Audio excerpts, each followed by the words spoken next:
Hello friends, मेरा नाम है डॉक्टर हिमानी आर गुप्ता। मैं एक गायनेकोलॉजिस्ट हूँ और mother and care clinic Kharghar Navi Mumbai में प्रैक्टिस करती हूँ। और मैं मेडिकवर हॉस्पिटल की, जो कि नवी मुंबई खारगर में है, उसकी सीनियर कंसल्टेंट भी हूँ। आज हम बात करेंगे कि प्रेगनेंसी में अगर किसी मदर को चिकन पॉक्स हो जाए तो उसका मदर पे क्या इफ़ेक्ट होगा और बेबी पे क्या इफ़ेक्ट होगा। तो सबसे पहले हम बात करते हैं कि बेबी पे क्या इफ़ेक्ट होगा।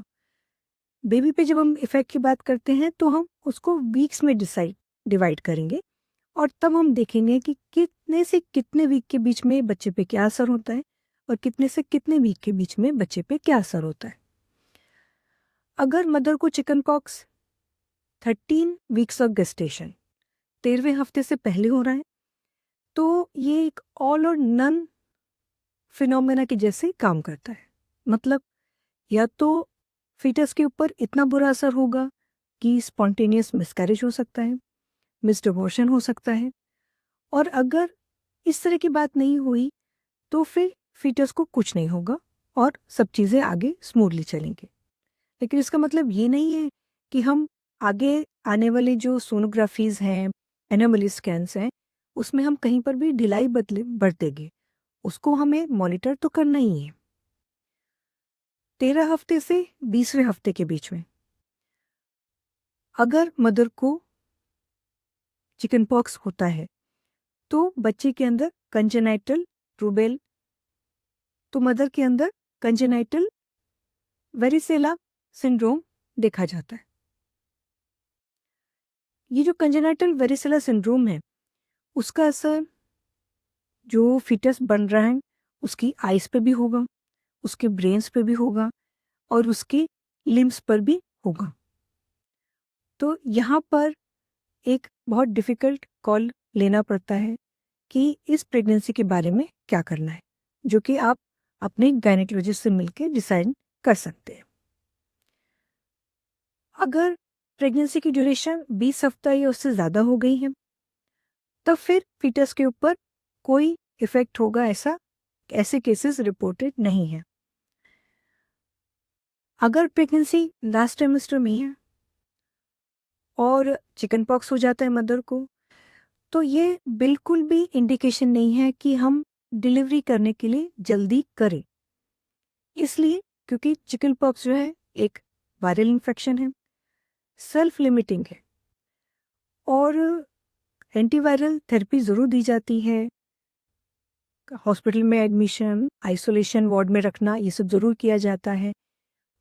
आईवी फ्लूइड्स, न्यूट्रिशन का ध्यान रखना, बेबी की सेहत के ऊपर नज़र रखना, सोनोग्राफी करके, ये सब ज़रूर किया जाता है। लेकिन बेबी डिलीवरी के लिए हरी नहीं किया जाता। प्रेगनेंसी को प्रिजर्व करने की कोशिश की जाती है और ये वेट किया जाता है कि कब मदर के अंदर वो एंटीबॉडीज़ डेवलप हो जाएं, जो कि इन्फेक्शन जब भी होता है तब होते हैं। एक बार मदर ने एंटीबॉडीज़ अगर डेवलप कर लिए और तब अगर डिलीवरी होती है तो डिलीवरी के समय जो कांटेक्ट होता है उससे बेबी को नुकसान नहीं होता।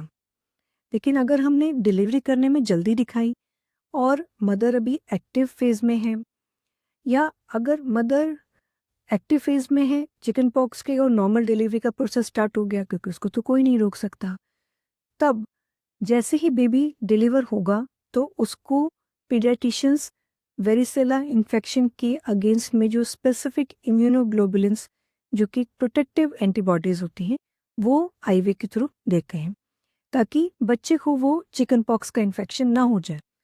अगर बच्चे को चिकन पॉक्स का इन्फेक्शन हो गया डिलीवरी के समय माँ के कॉन्टैक्ट से, तो फिर उस बेबी के लिए काफ़ी तकलीफ़ें आ सकती हैं। मदर को के लिए जनरली कोर्स जो रहता है, जैसे मैंने पहले भी कहा, सेल्फ लिमिटिंग है। मदर इन्फेक्शियस है तब तक जब तक कि उसके जो लीजन्स हैं, जो कि उसके बॉडी के ऊपर दाने आए हैं, वो क्रस्टिंग होके गिर नहीं जाते। उसमें करीब 3 से 7 दिन लगेंगे, तब तक वो इन्फेक्टिव है। और जिस दिन वो लीजन दिखाई दिया था उससे 1 दिन पहले भी वो इन्फेक्टिव थी। तो by the time you realize that this woman is having chicken pox infection, जो भी लोग उसके कांटेक्ट में आए थे उन सबको भी अपना ध्यान रखने की ज़रूरत है, और अगर उनको भी कोई सिम्टम आता है तो तुरंत हेल्थ केयर वर्कर डॉक्टर से उनको कांटेक्ट करना चाहिए। मदर के लिए हमें एक ही बात का ध्यान रखना पड़ता है कि उनको कोई रेस्पिरेटरी सिम्टम्स ना आए, जैसे कि न्यूमोनाइटिस। न्यूमोनाइटिस मतलब क्या? लंग्स में इन्फेक्शन। और वो मोस्टली जो है तभी पता चलता है जब वो एडमिटेड हैं, हम उसको मॉनिटर कर रहे हैं और उनका ऑक्सीजन का लेवल ब्लड में, जिसको हम SpO2 बोलते हैं, वो फॉल हो, और जब हम एक्सरे करें तो हमें एक्सरे के अंदर वो फाइंडिंग्स नजर आए। That situation needs to be monitored and treated vigorously. उसके लिए ज़रूर से हॉस्पिटल इन्फेक्शन एडमिशन की ज़रूरत होती है। सो फ्रेंड्स, चिकन पॉक्स जो प्रेगनेंसी में होता है, देखने में ज़रूर डरावना लगता है, लेकिन इतना घबराने की ज़रूरत नहीं है। जो मैंने स्पेसिफिक वीक्स बताए हैं वहीं पर बेबी जो है वो रिस्क में जाता है, और जो मैंने 1-2 पॉइंट्स बताए हैं वहीं पर जो है मदर के लिए प्रॉब्लम की बात होती है। Otherwise it is pretty much a self limiting disease. So friends, इसी तरह से women and health related topics के ऊपर हम आगे भी बात करते रहेंगे। Keep watching my channel, share, like and subscribe. Thank you.